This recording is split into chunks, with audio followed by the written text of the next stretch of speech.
We'll see if that carries through and see how it affects their play. Going into picks and bans right now, Jace taken off the board against Fusion, and then there's that Warwick ban. Oh, man. So... Did you see the pregame? I was sitting in the spot for one of the players. Oh. Zyrene. I know. They're like, why hasn't the game started? I'm sitting in this spot. Put me in, coach. Curse Academy's like, Bunny Fufu's been subbed out for Zyrene. Let's do this. If you could cast and play at the same time, I'd be impressed. Oh, that would be very impressive. But at the same time, we see all these bans being targeted from Fusion over at St. Vicious. Whereas yesterday, what we ended up seeing from Fusion was they targeted the bot lane of Prototype, and they ended up targeting Rule 18. They banned Janna, they banned Vayne, and then Nian Tanso would go even in that lane after a lane swap. The two games that they lost were when Nian Tanso and Glebe were going head-to-head with the bot lane of Final 5. When they lane swapped it, the next 3 games, they won every game, but they had to ban out the best AD carry and the best support and set Nian Tanso up for these amazing games that he had. They're not doing that here, and actually the first pick goes over to Curse Academy, and that is a flex pick too for Keen. Yeah, very much so. And again, Keen, he can pick just about anything. They've always said that he has one of the deepest champion pools in North America, not just the challenger scene, just incredibly high depth of champions he can play. And of course, Comp, no stranger to playing the Corki as well, but they have a lot of options on the board. On the other side, a very quick jungle and top pickup. Magnoon and Nintendude. Great synergy between those two champions, Cataclysm and the Rumble Ultimate Equalizer. And Magnoon, he played Rumble earlier, and he went 11-5 and 11 on that champion and kind of dictated the pace of that game. And that was actually the game that got them their momentum back in the set against Final 5. Yeah, Magnoon has been, nearly flawless so far in this tournament. The couple of stumbling blocks he had, he did get solo killed a couple times by Rux during that prior set. But again, you can't account for small mistakes. That's about the only thing that we've really seen out of this guy. And Fusion in general, they seem to really be able to rally after the fact. And they looked a little bit stumbly after that second game, but they really sat back down, thought about it, everything resets, and all of a sudden when you can click like that, you can do incredible things. Yeah, and Nintendo, this will be his 5th game in a row on Jarvan the 4th in 4.20. He played at least one game, didn't quite work out for his team, but he had a good individual performance. So now he's going with the more team-oriented thing. And Fusion, they're going to have to get team fights in the later game to end these games, because that was a big struggle for them because they wouldn't group appropriately and they didn't get the right fights against Final 5 and ended up losing 2 of those games against a team that the matchup everybody thought was going to be 3-0 Fusion. Yeah, and on the other side, Curse Academy, they're not really revealing too much of their strategy. A lot of these picks are very flexible. Of course, it's likely we see Keen in that Zed role. That's kind of been the thing they've been trying to get him to do. Haunter, Lissandra is probably one of the highest tier not banned champions for him right now. So it's likely we're seeing this flesh out, but they still have options to move it around. On the other side, of course, Huhi gets the Syndra lock in. Yeah, and Curse Academy went for all of these power picks very early on, very contested things that they wanted to take off the field so that they couldn't be picked up, as opposed to hiding things like picking their support and jungler. So I like this strategy because Lissandra is extremely potent right now. That's most likely going to be in the top lane for Haunter. He was favoring things like Maokai and Kassadin all throughout the series, but he was picking Maokai into Lissandra as the counter. So now that Lissandra is open and he's able to get that pick for himself, he's very comfortable on that champion. Whoa! You have a Karthus lock in right now. Okay. That's a St. Vicious Jungle Karthus. As a Jungle Karthus there, most likely for St. Vicious. The guy with the jungle tier list, what's he bringing out today? This is a high-stakes match, too. This is not the match where you mess around. Yeah, you got to think he's been hiding that one in his pocket for a little while. No surprises that Bunny gets the Thresh lock in either, so it looks like we see the way that this Curse Academy lineup is going to be fleshed out. On the other side, Glebe is going to Morgana lock in. That, of course, used to be typical counter as well. You take the Black Shield to try and prevent getting hooked in. Yeah, and that's the thing that actually Bunny Fufu did to Sheep yesterday, is he let him pick Thresh, and then he picked Morgana into it. Just said, I'm just going to Black Shield everything, and then I'm going to have more potent ultimates in team fights. And a couple of tournament firsts here for Fusion as well. Huhi hasn't played Syndra this tournament. He has played it quite a lot in solo queue. He hasn't been able to get his hands on it. If you look at Final 5's bans, they banned it every game, except for one of them, and then it got picked up. Yeah. Actually, no, it was LeBlanc that he actually picked up as opposed to it. Yeah. So, yeah, LeBlanc is still on the table, but they banned Syndra almost every game. I believe 4 out of the 5, and then the other game he just picked LeBlanc. And then, of course, Glebe hasn't played Morgana in this tournament, but he's been mostly sticking to the Janna and the Nami, that kind of stuff. Of course, he did that one Soraka game, but no, it does show a little bit more depth. Obviously, Fusion, they have an extensive support staff. They know how to really work out little issues with champion pools and little issues with execution, and you can see how well they're able to recover from that. So looking at them in the pod right now, tense concentration all around as they load up into the game. This is going to be an awesome start to the set. It really could go either way. It's so strong, these two teams are, and really, we've seen some surprises already. The St. Vicious Jungle Karthus, man knows the jungle, though. Yes, he does. If anybody knows the jungle, it is St. Vicious. This guy is a big innovator, even though people don't think of him as somebody who like whips out the new picks, but he kind of just whips out the next thing that's going to become standard. Yeah, whatever he's thinking at the time, of course. We want to know what you guys are thinking. You can go ahead and tweet us at LOL Esports using the hashtag LCS expansion, predictions, prophecies, and of course, what your favorite plays have been so far. So with that said, we're going to get loaded up into the game, it looks like. Yeah, and I'm looking at the compositions here. Fusion have this kind of pick-oriented with Syndra as well as Morgana, but then they have Teamfight to back it up later on, which is really, really good for them because they favor these team fights in the late game, but they have to win them because their team fights have been pretty sloppy when they were playing Final 5. Whereas Curse Academy, they have this team composition that can pretty much do a little bit of everything. They can skirmish, they can fight, they can pick people off, they can poke a tiny bit with Corki. I really like what they've done for themselves and set up all these different conditions where if it's like if Keen ends up getting fed, he can split push. St. Vicious has a good job farming. He can gank a tiny bit as well. And then you have Hanser on Lissandra, which is just a really, really great champion in the meta. And up against a Rumble, it does pretty damn well. Yeah, and they really prioritized trying to be able to take the 1v1 that they were confident in being able to do if they got the counter picks. I mean, in Curse Academy, they've been all about that.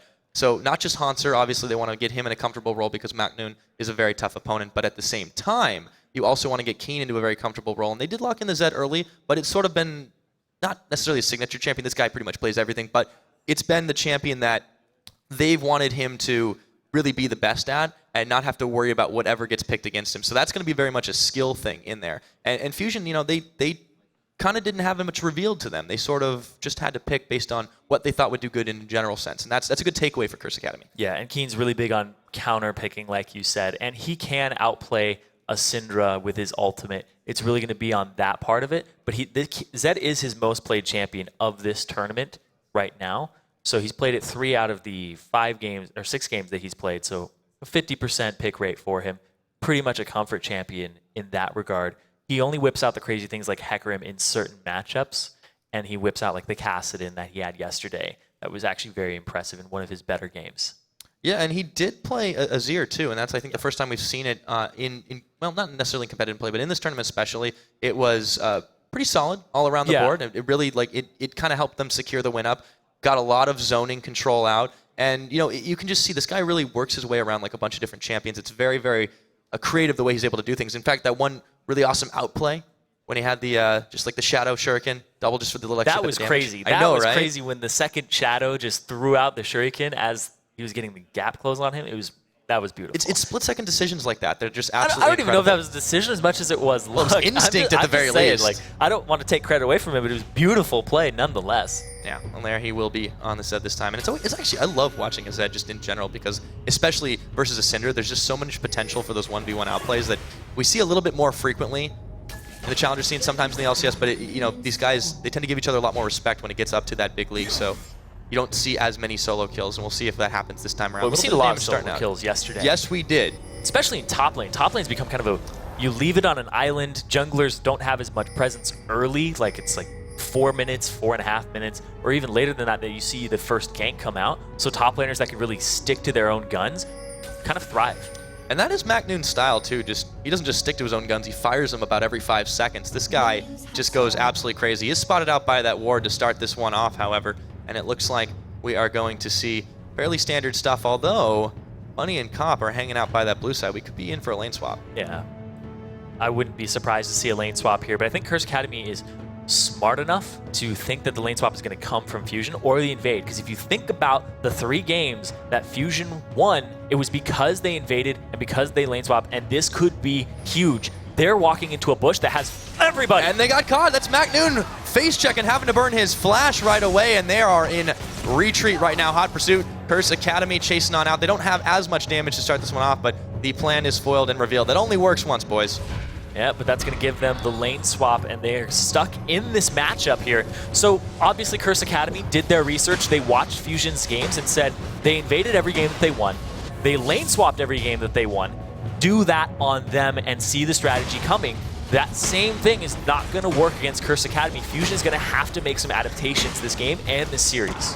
Well, they have certainly been able to make adaptations mid-series, but starting off the bat, they do try that old tried and true trick. Doesn't quite work out against the more experienced squad of Curse Academy. Teleport now being burned. Machnoon making his way to the bottom. So lane swaps both sides around to start this game off, and Bunny landing another hook, nearly getting Neon into tower range. He does.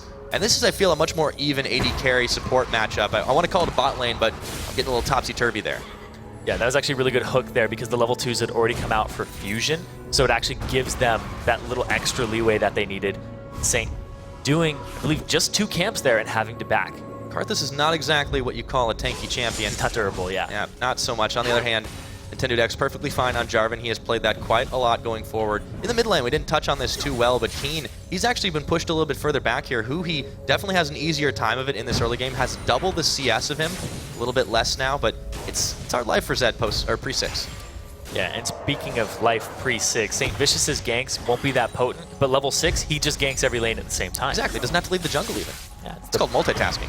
An amazing jungler in that regard, but the problem here is that his farm and the way that he actually... Ooh, oh my goodness, Bunny just every single time. Homing missiles on those hooks right there, and Cop able to just add a little more harass to it. Nintendude looking to do a little bit of counter jungling of his own. He's going to try and check in for wards, see if they can't get a bit of early dragon control on this game. Just throws that one down over by the Raptor camp. He wants to at least keep tabs on St. Vicious because he knows that Karthus is not a durable jungler. He wants to be able to see what life total he's at. Ooh, Keen's doing a pretty good job of returning damage on Ahui, forcing him to pop a couple of his pots. Still has a couple of his own. And yeah, he's got that longsword start, of course, a Zed pretty common thing. Yeah, he also allows him to start with more potions than his opponent, so his effective HP is higher. Ooh, Bunny. Throws out the lantern, little bit of shielding on that one, but they do have some damage on Glebe as well. It's just been a sustained lane all around the board. Once Cop starts ramping up, though, that may be another story. In the end, so far staying ahead of him on the CS game, but he's not far behind. And that's another thing we're seeing in forward point 20 is a lot of laners trying to harass early, knowing that there isn't a lot of punishment from the jungle, especially when there's a Karthus on the field. But look at that, another!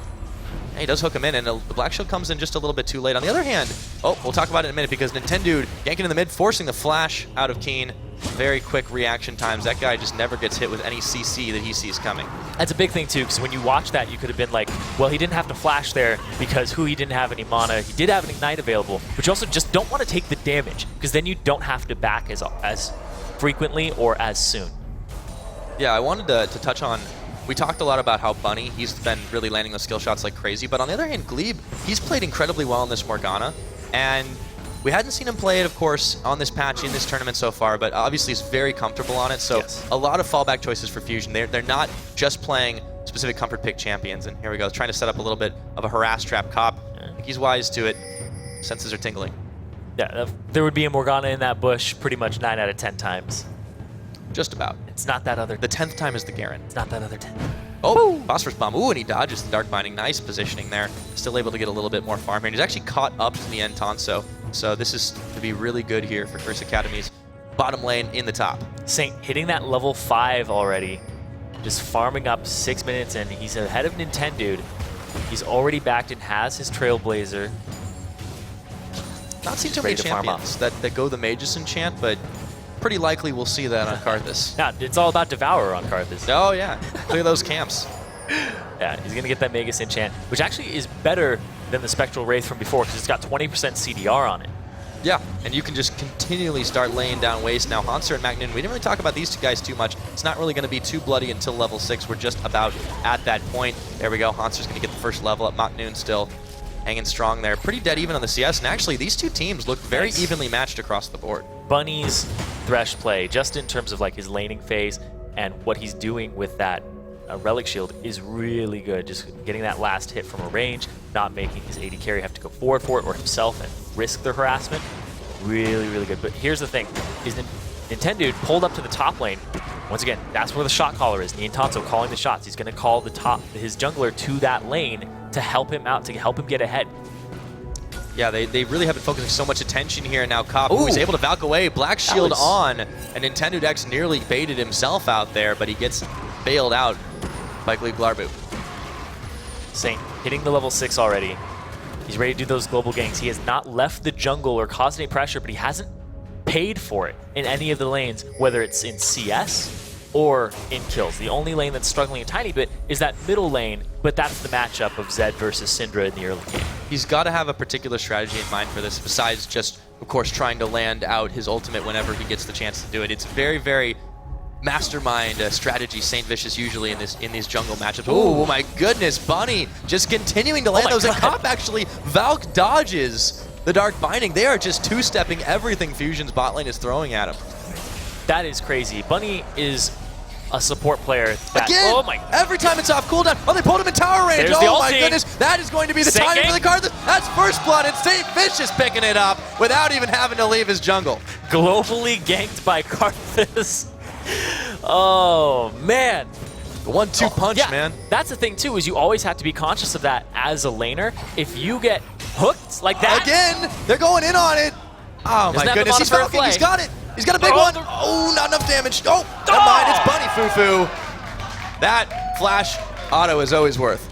Man, just the fact that this lane is the lane that was struggling in even lanes against Final 5, and now it's having the same problem against Curse Academy, speaks just wonders about what Fusion need to do in Champions Select to set them up, because that's what they had to do last time, and now it's not happening. Nintendo got pulled that lane, no effect. Glebe, he's getting hooked. Me and Tonso's getting hooked. It's really difficult for this lane to go even, and they got called on the lane swap, which was really good by Curse Academy. Yeah, and this is just working out so well for Curse. They just have not only a really good synergy. Cop and Bunny obviously have been playing together for a while, but the consistency is there. Bunny is on Thresh. This is the champion that he's just made so many insane plays on. He continues to do it. And now you see Hanser starting to take the place up top. They're just confident that they can move down to the bottom side and take things as normal. This helps him get some dragon control. I love this because as soon as he sees Hanser top, take the Scuttle Crab, get that vision, because there's going to be a little gap before your bottom lane that's up in the top lane can actually swap back down.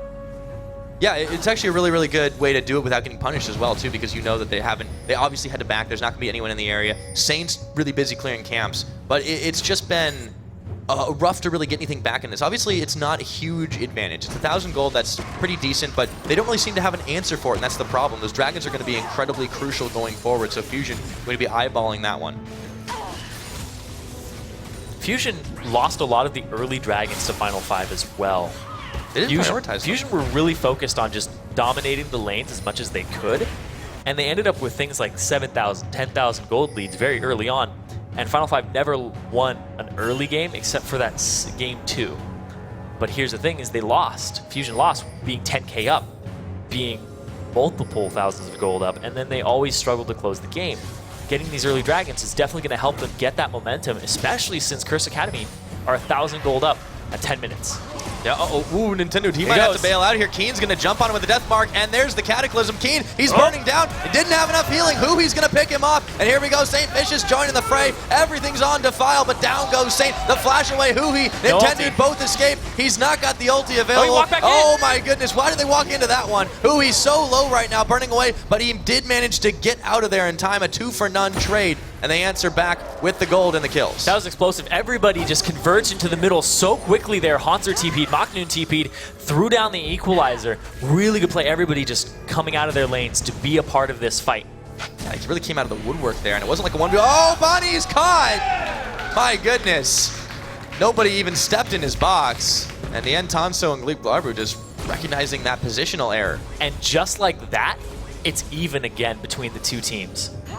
Dead even, in fact. Yes. Yeah, I mean, that was a really good series of plays by Fusion. Again, this is why they like to fight. They just trust the fact that they have that split-second chaotic team fighting synergy together, and it just works wonders for them. Saint got a little far forward there. Obviously, Keen couldn't get involved, and then he went down. And from there, yeah, Fusion, they just thrive on that organized chaos. Yeah, and Fusion's doing what they should do with their composition is as soon as something happens in the mid-game, everybody needs to group up and team fight. Like I said, Rumble Ulti, Cataclysm, then you have just destruction potential, pick potential with Huhi and Glebe Glarbu, and it was executed perfectly there to give them 3 kills for nothing.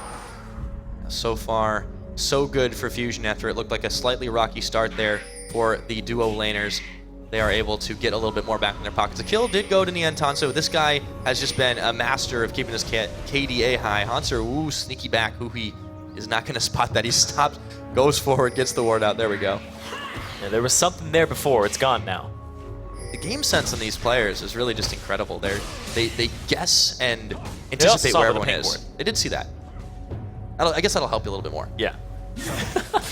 Who needs game sense when you have vision? But Exactly. having the game sense to place the vision, I assume That's where what I that meant to comes say. from. I mean, sometimes I go into games and I'm just turn it all off, and you're like, no wards this game. But look at this Nintendo dude going He's after gonna Keen. check on Keen. There we go. He's gonna shadow step out, but there's the Cataclysm on. He's gonna actually deathmark on Nintendo, and then he goes back, staying alive through the unleashed power.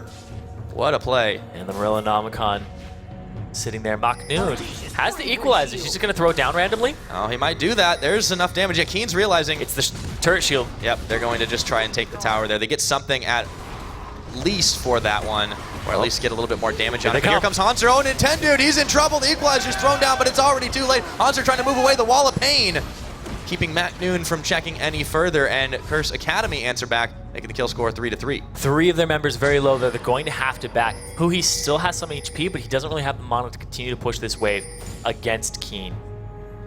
He's not going to be able to for the time being. It's going to take a little while to do that, and then he'll just back off. Though. I mean, he doesn't have, you're right, he doesn't have like a whole lot of damage he can do since the mana is a little bit on the low side, but... Try to save up. Yep, Keen on the other hand is pretty close to Kien's going to have to dodge this. There we go. Oh, and he does. And he comes right back in. Yep. Oh, nice flash by Bunny, actually. Puts the box down to try and slow him up, but the end already had the Black Shield. Here we go. They're going to look for a little bit more cop. Sending a big one to the back. 2 of seconds the head on of Glebe. 2 seconds on hook. Not going to continue the fight. Glebe has to back, and it's going to leave Niantanso by himself, all by his lonesome in this bottom lane. He should be able to deal for the time being. All the same, Cop and Bunny are both proving to be very difficult opponents for him to deal with. Keen has to be so careful against Huhi here. Yeah, speaking of difficult opponents, Huhi right now, 30 CS up right now. Look at this, here comes Saint, trying to help. Yep. Hanser's low though. He's silenced. Maknoon, he can't really get out of this one. He has to walk through the wall of pain, and he's just trying to dodge. The Karthus ganks. Oh, goodbye. He got him hitting him with the red buff for the auto attack to slow him, so the lay waste hits. Yeah, and this is clearly something Saint has been practicing quite a bit. It's really just good play. When he does leave the jungle, he knows exactly where he needs to position himself to make results happen, but also just the timely use of his ultimates. You see, he's never used it, well, was only used it once, but he hasn't used it at all in situations where it just isn't going to kill somebody. He saves that. It's a very key thing. Utility. He uses it for those kills. Saint wants to get, a fed Karthus is something that you're always really scared of. But he's just sitting there in the lane. Goodness, he just lands those like completely through the smallest of windows, and Niantanso just thought he was safe, but better check again. And St. Vicious has gone on record too, saying that Bunny Fufu has a really, really good thresh, but he also thinks that he's one of the best supports in North America. And the fact that Bunny Fufu graduated high school, he's had the entire summer to think over his options, and he decided to not go to college for a year. He's gone all in on League, and he's only gotten better. Yeah, now Hanser, he has been on League for a little while now, and this guy, you will barely find anyone harder working than him, it would seem, but maybe he might not get away from this one. They're having to spend the ultimate. He's able to make it happen. He saves his flash, though. Instead of using his flash, he uses his ultimate and just trusts that he's going to get away and get that distance that he needs away from Rumble. Yeah, and he's he's gone for the Lucidity boots, too, to get that 50% CDR. We've obviously had a lot of debate about CDR in the community for a little while now, since the double Morellonomicon has been kind of a thing, but this was a little bit of a different build, of course. Yeah, if you go Lucidity, Morellonomicon, you can get your Void Staff faster, you can get your Zonias faster, and not have to worry about that. And the fact that Lysandra, in 413, we reduced the cooldown of her Q by a second, I believe it sits at 3 seconds at max rank. You can get that down incredibly low to something like a 1.8 second cooldown. It's something ridiculous. Oh, they're going to jump on Maknoon right here. St. Vicious being brought to the party by Bunny Fufu. This is going to be the Dragon start, though. A really good capitalization by Fusion. And it looks like Maknoon will go down in this one, but they do take that to answer. And that first Dragon being so crucial for those battle stats, you got to think that might be worth. Yeah, that's definitely where the first Dragon for one person. If Curse Academy continue to get a turret off of this and it's unanswered bottom, then it's kind of even in terms of what they traded. Yeah, and that actually puts the pressure on Curse Academy to actually do a little bit more, considering they were the ones that did start that one off. And now another tower being traded a little bit bot here. Do they have enough damage to finish this one off? The end and Glebe are certainly making it look like that. And they have intended there for an insurance policy. They're going to trade towers. Well, Cop's been sitting in this bottom lane bush for a long time now because he doesn't even want to risk going up to the turret because he knows that Nintendo is around. Yeah, just tries to poke him out there with big rockets. And actually, neither tower does fall at the end of the day, but they're both very low, especially this one on the bottom. Cop, it's just a token of a health bar right now, and Intanto should just be able to poke it down, and he does. Bunny Fufu positions himself backwards a little bit, just in case for the Lantern save. I really like this play from Bunny. He's a Thresh player that, we'll talk about that in a second. He does get caught right there. Now Glebe, he's getting the Soul Shackles on, and there's a teleport coming in. They're taking this one all the way. They walk out of the Soul Shackles. The box is there. Disengage. He's got the Claw. He's going to go forward for it, and he's going to get his ult out on the end, dodging away the Dark Binding. Cop's going to intercept it. The end, he might get away from this one, but the Karthus ult is on. Does he have enough of a health bar? No, he doesn't. Kaboom! Them global ganks from the fountain. Orbital ion cannons from St. Vicious all game long, getting those ganks. 4-1 and 0 on Jungle Karthus. You know, just when you think you're safe to go out, it's almost not fair when the enemy team has a tactic strike. Man, that's like, you better be nice. Big brother Saint's watching. Oh, he is. And he's starting to hurt quite a lot. That Magus enchant on his Rangers Trailblazer, giving him that CDR as well as the AP there. Oh. Of course, now he's roaming, looking for Cop. Oh, he has to get a flash into the Lantern, and he just zoomed on out of there. And this is perfect, because Bunny just set me up again for the point I was going to make about him. He is such a great player on Thresh. Not only does he land hooks, he knows how to position for Lanterns, which is something that a lot of Thresh players, position himself. Well, he's great for his teammates, but sometimes he neglects himself. All right, so he's selfless in that regard. I'll take the ultimate for you. Now it's on cooldown. Exactly. But yeah, so that's a team move. Bunny is a really good Thresh player because he knows like how to position himself for hooks, how to position himself for Lanterns, and when to do those, and when to flay, when to hold on to it, when to not overlap his CC. And the fact that he's getting better on these other supports too makes him such a potent person, because before he was all about just the Thresh for the most part. He's gotten really good on things like Janna and Morgana. Really excited to see what comes from Bunny Fufu in the future as well. And the Morgana point's pretty solid too, just because he kind of knows the ins and outs of how to counterplay as well. And you can see this guy, he doesn't play passively. He doesn't just try to support whatever his carry is doing. He actively tries to set up and make plays happen. And this is what Cop loves. Cop is that consistent player who's always just kind of going and playing. He's playing well all the time. He's always a step above a lot of the other AD carries, especially in Challenger, but he needs to be set up sometimes. Here we go. Oh, blue steel. Hello. And now Saint doesn't have any mana. But he does maybe get away from this one. I don't think so. Nope. File's not going to be enough to take down Mac Noon. But here comes Hanser looking for the revenge. Maybe he'll find it. But there are a lot of members of Fusion here, so that is a big nope. Let's turn around. Yeah, all of Fusion grouping up for this game pretty much even across the board. But there is a Dragon in Fusion's favor. And Keen, he's going to get some damage on this bot lane turret. And he's got some spikes for himself in terms of those mid-game items. No Blade of the Ruined King completed yet.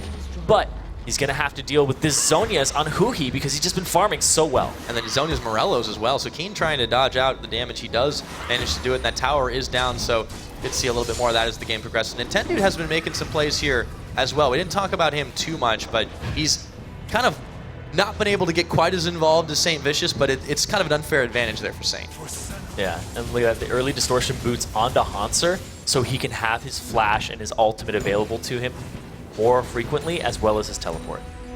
Really like that start for him too, especially considering he's already been making big plays. No kills in his pocket, but he's been a big part of most of the ones that have happened. Pretty decent kill participation right now. Now, starting to look at this mid, there's no Dragon available for another minute and a half, so Curse Academy's next easy objective is this mid lane turret. And you can see Huhi sitting bottom, waiting for Keen to come back to the scene of the crime where he took that turret. Oh, he will always return, and oh my goodness, he starts to burst him down. Deathmark on to try and stop the Unleashed Power, has to Shadow Step. He's burning down with Ignite, and he gets away with a sliver of health. There's no way he was going to catch him. Keen still had his flash available. Huhi did not have his. That's going to be Scuttle Crab control. He'll be up actually around the time that Dragon spawns. 75 seconds. Yeah, so if only they could take a little bit more off it, but still, he gets an ultimate and an Ignite for just his ultimate. So that's a pretty solid trade for Keen when you think about it, but he does have to go back. Now, a solid warding job here I want to talk about from Fusion. They've been able to get inside this jungle and make sure that they can keep tabs on the movements of not just St. Vicious, but the entire Curse Academy team. Yeah, and you talked about how he blew his ultimate to get Keen out of lane, and also his Ignite, but the cost of that is the 40 CS up that he is right now. And that's not going to get closed anytime soon. It's actually only going to get bigger because Huhi just back, and now he's going to come and continue to farm. Keen's going to have to go back down to that bottom lane, start getting some CS for himself, because he missed out on that time frame by about 7 CS, I would assume. Yeah, and it's kind of been the story of his mid lane, and just wherever he does meet Huhi, he's been having a little bit of trouble dealing with him in 1v1 now. Even Nintendo are hanging out in this brush, waiting for someone to check a little dangerously close. They love setting these traps, but Cop is wise to it. Sends a big rocket Glebe's way. And that's the kind of thing that makes you think that bush is warded, too. Yeah, When you just check with it, you hit somebody, and Saint, he still walks by it. He could be in trouble with the Lantern's on, but he's actually not going to take it. There he is, but he dies in mid-transit. And he's not going to be around for this next fight. So squishy a champion is Karthus. And he's a jungler, too. That means there's no smite available to steal this away from Fusion. Fusion also had this mid-game team comp that allows them to fight you extremely effectively. Yeah, they're going to be able to take this down with no resistance whatsoever. And obviously, Chris Academy realized they can't really contest that one, giving up a second Dragon now over to Fusion. They will take this top. Hanser's going to get a little bit back for this by the positioning, but it's just not the easiest thing to deal with now. He's going to find Magnoon. Oh, he's going to have to, though. He might go down here. He's pretty low, and he's actually taking his time about it, burning his flash. He still might not get away, and Magnoon just burns down the Ice Witch. Yeah, he used his Glacial Path to clear the wave, and that is his escape tool. And he had to wait for the cooldown to come back up, and it is not friendly in these earlier ranks. He is maxing at second, and it is maxed now, but it's 9 seconds. Oh my goodness, Bunny keeps getting these hooks. That Phosphorus Bomb's gonna do a lot of damage. They're gonna try to seal up, but there's a huge shield there. And Nien is going to escape this time. Oh, it keeps getting close though. Yeah, Glebe with the shield there. And the heal from Nien Tanso to save him from the Requiem. Saints gang, that's the first one that hasn't worked out for him.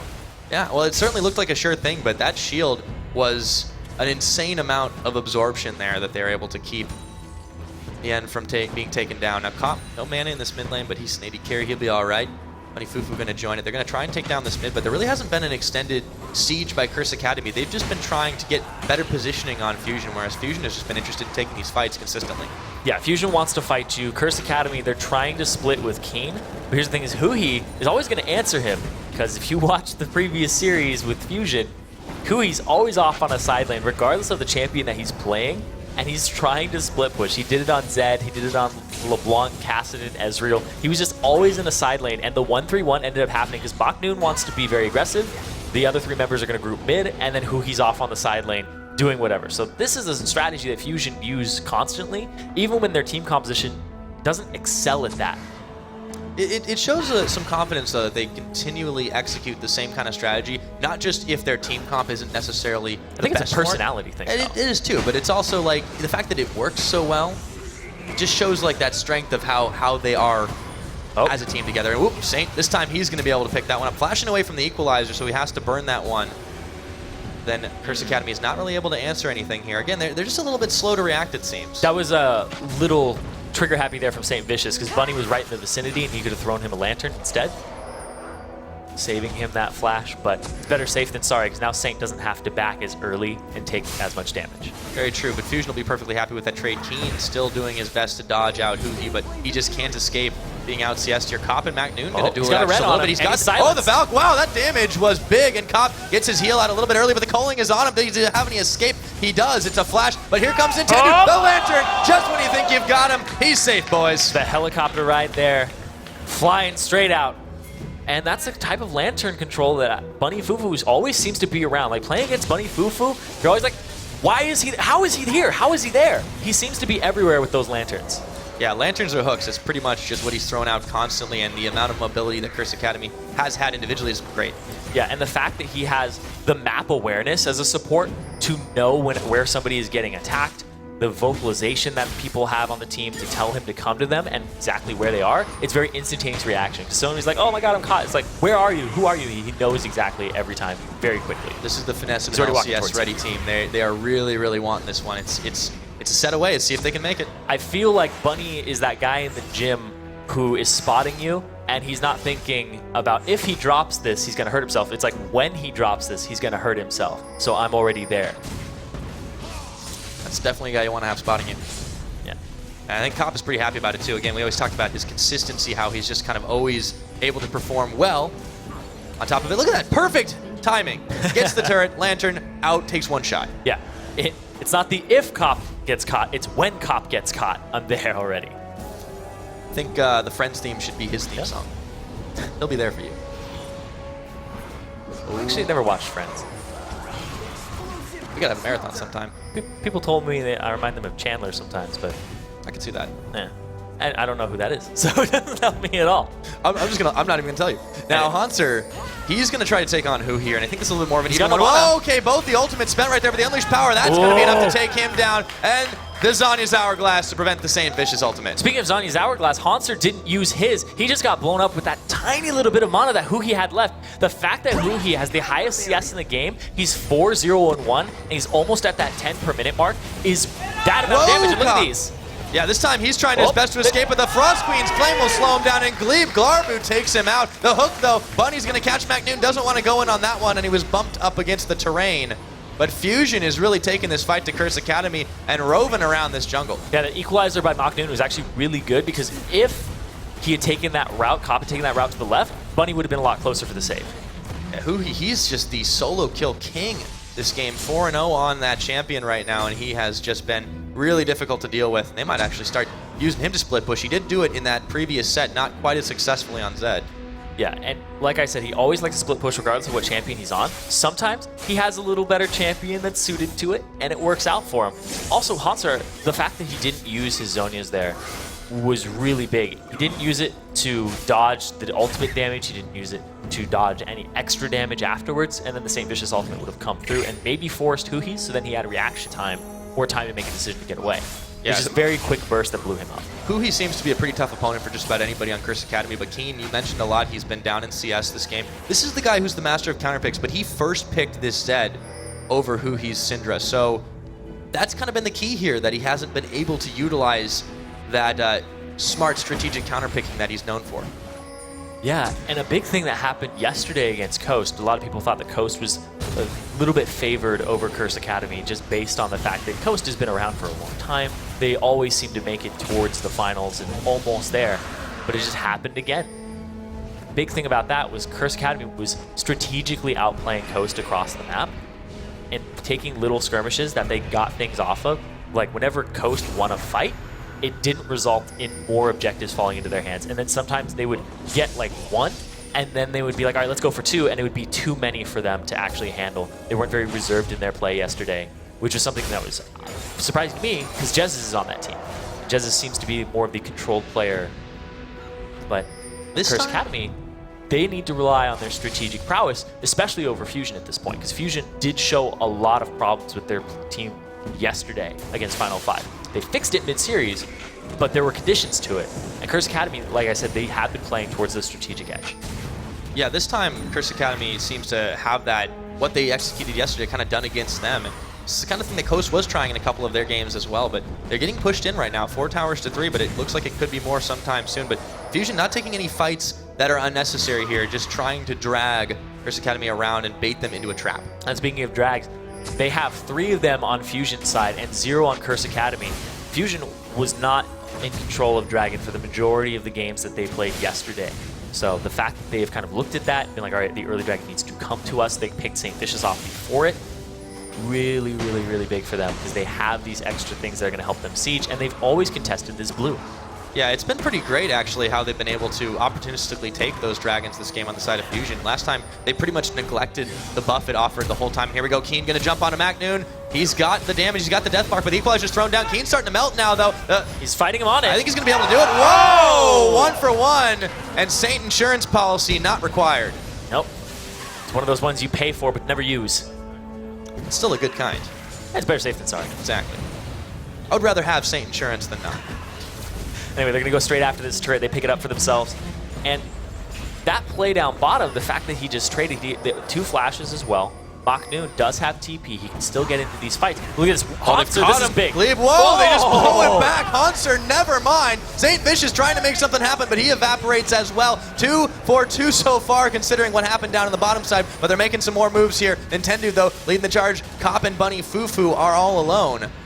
They can't follow up. Hui's just blowing people up before they have time to react. Hanser's not been able to use his... maybe. Nope. There's a teleport coming in for McNoon right now. This is dangerous. Cop's going to take the Lantern out early.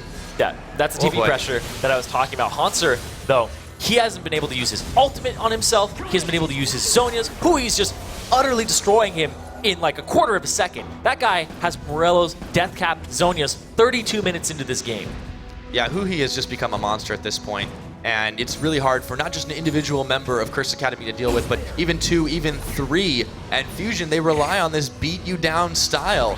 And McNoon, he's not slouching either. He might have the same number of deaths as kills, but he's able to 1v1 versus Keen, playing it out incredibly well, that use of his equalizer. And they're starting to try and control this Baron pit right now. It's 32 minutes in. That's when that buff starts to look pretty tasty. Yeah, and at the same time, though, like, you see all that gold. It's looking really tasty. Is all that CS that Niantanso's been able to get for himself in this mid game. He's just been relegated kind of to farming, which is an AD carry's just dream. You want to have a lot more farm than your opponent, and you just like, nobody's fighting? All right, cool, let's just scale up a little bit, come back to the fight with an extra item, and then people are like, whoa, why am I getting chunked? Because the last time the AD carry hit me, it wasn't as much. So you kind of have to keep stock of what the AD carry has been buying and how far ahead he is. Because Niantanso now has that Bloodthirster. It's hard to poke him out, and he's got that extra shield. Yeah, he definitely has a solid amount of farm, not to mention a decent KDA here over Cop, but Niantanso, he was sort of the linchpin of the strategy yesterday. They did everything they could to grab him as many kills as possible and keep him alive in the positioning. But speaking of positioning, Bunny, he's caught right now. Here comes Nintendo jumping in, but Bunny will flash his way to safety. But Saint, though, oh man, a couple of ultimates spent on that one, but they're no worse for the wear. Fusion perfectly fine to keep pushing this one forward, and they keep going back to try and bait out this Baron, getting the vision control on. They might actually just start it in a minute, but they know that Curse Academy still making threats here. And they go back. It worked before. There's no vision anywhere in this area for Curse Academy. Fusion have complete control of it. And the thing is Curse Academy just going to push up the middle directly? They're checking it with things. They're calling the bluff right now, but this is still pretty dangerous getting binding. anywhere near close. There's the rocket. They're going to set up the Saint ultimate. Oh my goodness, they start to soften him up, and that's the first time we've seen Saint use that as an initiate. He's still nowhere near this fight, though. And Bunny wrapping around. He's a little far forward. Who's He's going to hook? somebody. It's Glebe, and he's going to nearly melt, flashing away, trying to keep him alive. They have vision on him. Here comes Keen. He's jumping right back on in. They just keep trying to make something happen. Hui's on. Keen gets to the end. They're going to look for him. Bunny's on. A massive equalizer right there. Hanser's going to go golden. Cop, they're shut down gold. They finally take down Hui, but it's a 1 for 2. That's exactly the people that they need to pick off. The AD carry and the mid laner, the highest gold members of Fusion at the moment, takes off tons of gold. They basically are sitting at 30,000 gold of combat stats at this point with these members alive, so they can easily push this turret. They absolutely needed that. Get a little bit more map pressure back for themselves. They have some more vision around Baron. They're not letting Fusion run rampant wherever they want to be. Nintendo's going to try to check this one, but meanwhile, no one's defending Keen. Here comes McNoon. Tower's going to be gone, though. He preemptively puts the shadow out, takes one more shot, goes back. They're masters of escape. Back to even here in terms of gold, but the Dragons are still very much in favor of Fusion. And Curse Academy, they still have to back to capitalize off of those last little skirmishes and kills they picked up. The Dragons up in 5 seconds. There's also a pretty big wave pushing bot right now, and Keen's going to go deal with that one, but they could just call this bluff on Fusion and go straight for the Baron. Saint's actually going to walk right onto a pink ward, try and clear it away. That's a lot. Yeah, I think that's not worth it, Saint, and he might be caught here. See how fast he can float away, but here comes Nintendo. Catch the jungler. Right in front of him. Uh-oh, Saint realizes he's walked right into a pincer trap, and here we go. Lantern? He's going to try to make something happen. The Lantern's on, but his health bar is so low. McNoon taking him down. That is the smite advantage, and they're starting to clear Scuttle right now. It could be a Baron fight. Bunny needed a little stronger arm there to just chuck it a little further. Saint couldn't make it, but at the same time, Nintendo positioned himself for the Cataclysm or the Flash to follow and lock them up afterward. This is going to be a Baron. No smite available. No, really not. Now Hanser going to try to do something about it. He's going to go in ult, and he's going to go Zanya's, but he might just seal his own fate right there. Big equalizer's on. Hui's trying to make something happen, but the end's going to pick up a double kill and just knock him on over. Nintendo, everyone's blinking health bars. Glebe is down. Cop and Bunny are the only ones left alive, and they're going to call it quits for now. Oh, maybe not. Cop wants to go in for more. He's going to take down Nintendo. He gets one off the board. A 2 for 3. Valkyrie. Can he find more? He's not going to go for it. Ooh. He has Valkyrie. He can't. He just decides not to go over the wall. He's playing the safe game. No, the Cop style. He's not going to jump into who he's just hitting him backwards. And we're going to take a look at that one again. That was pretty wacky. Now Hanser comes on in. He goes ult. He goes golden. Hui nearly gets him there, though. Yeah, and Cop is just spraying people down here. At the same time, the death mark comes out from Keen onto Hui, but he immediately swaps to Glebe and autos him to kill him during the Zonias. Very good reaction time to just split off of that. And watch Cop here. He gets the flash, and the auto follows. Oh, that was beautiful. And of course, this does mean that Curse Academy, since you saw them moving down there, they were able to pick off a dragon while that was happening. So they do get something back in their pockets. They did trade and they got rid of a couple of Baron buffs, but it's still a rough situation to be in right now. They're starting to fall a little bit behind in gold. Towers are even, so they are answering a little bit back, but it just seems that Fusion has that edge in those fights. Yeah, that first dragon is extremely important because it multiplies the stats that you already have. Basically, you're getting tons of free gold in terms of combat stats and efficiency. You know, it's really good for like your mid laner and your AD carry, your top laner. Not so much your support, because they usually like to buy wards and pinks and stuff like that. And it's not like, oh, Thresh has 6 more damage, 8 more damage. Not hey man, he did get 1 kill in a flash auto. That's true. All right, so not half you're right. Yeah, there we go. You're right. But yeah, Bunny really has been more about that utility, and this is why Thresh has been one of his big champions, or his big champion in particular. He just knows how to make the maximum use of that, and he's saved Cop not once, not twice. It's almost countless at this point. Yeah, Bunny's positioning for the lanterns is just something that I can't stop talking about because I love the way he positions for those, but then he knows when to be offensive with his hooks. Look at this Fusion splitting with the Baron buff. This is a team that they do 1-3-1 all the time, and when we have a Baron, that's the best time to do a 4-1, a 1-3-1, and they already do it naturally. Oh my goodness. It's only anyone can collapse on that one, but Hanser, he might be in trouble here. He's going to go ulti, and wow, he just bails right on out, but Fusion might have stayed a little long lead. He's going to get caught again. Bunny, this guy does not miss a hook, and St. Vicious getting the kill. He's going to go for more. He's going to start melting those health bars. That AP is starting to hurt, and now this is the chance for Curse Academy to go on. Hui goes golden himself, but he's not going anywhere, going back to Fountain, I should say. 2 for none trade. MacNoon, they're still chasing. St. Vicious trying to make something happen, flashing away from the equalizer. He's still pretty low, getting burned down by MacNoon, but he doesn't go. That is a 3 for none. They're still chasing on, and now they have some breathing space. The Seraph's Embrace on St. Vicious, saving him there from the Silenced Rumble and those extra auto attacks. Perfect play there from Saint, and also the rest of Curse Academy. Little overextension from Glebe to start that one off. And this is not the first time we've seen Fusion making minor mistakes that turn into big things. This is actually really important because he used his ultimate on Hanser, and Hanser didn't take any damage from it. He ended up using his Zhonya's at the right time. So he made up for those times that he didn't Zhonya's, because this resulted in 3 kills for them. Bunny's got his Mobies going. We see Keen flash, get that distance closed, and then close it, kill him out. Yeah, now the Besiegers are the besieged. This is going to be a pretty rough. Flash. Yep. Yeah. It was just the shadow. It was that fast. Yeah, it was quick, man. They will have to back away from this one. There's still a few members with the Baron buff, so that will be a useful tool for Fusion for a little bit now. But Curse Academy, I mean, if any team knows how to come back from behind, how to adapt in any number of situations that's not already in the LCS, these are the guys. This match is extremely close between these two teams, 40 minutes in. The only thing that really divides them is just the dragon count. It doesn't even feel like 40 minutes. It's just been a single fluid movement. And really, again, it's been small mistakes, if any at all. It's great play from both sides. Fusion capitalizing on those dragons, taking those skirmish fights, but now Curse Academy's been answering back. And St. Vicious was 4-1 at one point, really early on in the game. He's 6-5 now. His effectiveness after building, he was sitting on the tier, he got the Magus. After building towards that Rylai's has been really low because he's trying to be durable in these fights and stay alive to get his damage down on a consistent basis. But instead, he's getting blown up, he's getting pushed out of the fight, zoned, so he can't even get his damage off as Karthus, and he basically is just a global ultimate. He's been making quite good use of that. He's going to use it right now. Look at how much damage they have to start off. They're going to force Hui to use his Zhonya's and melt him down. Cop's going to take that death mark on Nintendo. They're going to hook him on back. Keen's a little bit low, though. They're going to make something happen here. Keen's going to pick up Nintendo. A pair of Zhonya's for MacNoon and Hanser. MacNoon getting bursted down. They've taken Saint, but he's still in the middle of it all. A double kill over to Keen. They're looking for more. Forcing the flash is Cobb, and only Nien, Tanso, and Glebe Glarb make it out of that one alive. A brilliant trade for Curse Academy. Everybody really low at the start of that, and I was talking about St. Vicious's effectiveness. Right there, he's just trying to run in the fights and get himself killed so he can do damage and cause this zone. Big part of that play was the fact that he was flanking on the right side, used his ultimate, and it made Fusion panic. They split, they went all these different directions, and then they left Hui out to dry, and he got locked up. Yeah, this is the strategy that Saint was hoping would pay off big dividends, and whoa, Bunny's gonna catch. Whoa, ooh. My goodness, Glebe Glarbu, where did he go? And they're going to be able to siege this one down pretty quick. And we looks like we might see an inhibitor first for Fusion a few minutes ago, but now it's starting to look the other way. Yeah. Oh. You got to be careful, Nien. I don't know if you can defend this one, buddy. There we go. Inhibitor number 1, nearly 42 minutes into this game. Baron and Dragon both less than a minute away.